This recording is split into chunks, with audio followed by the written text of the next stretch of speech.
सल्ल्यावरून आमच्या हॉस्पिटलमध्ये ट्रीटमेंटसाठी आले होते. आमच्या गावातील शेजाऱ्यांनी ऑपरेशन केलं होतं 2 वर्षापूर्वी.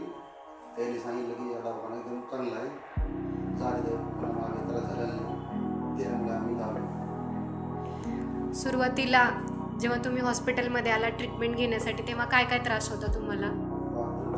टॉयलेटला गेलं की आग व्हायची, रक्त पडायचं, सूज, मांस बाहेर यायचं, लई त्रास होतो.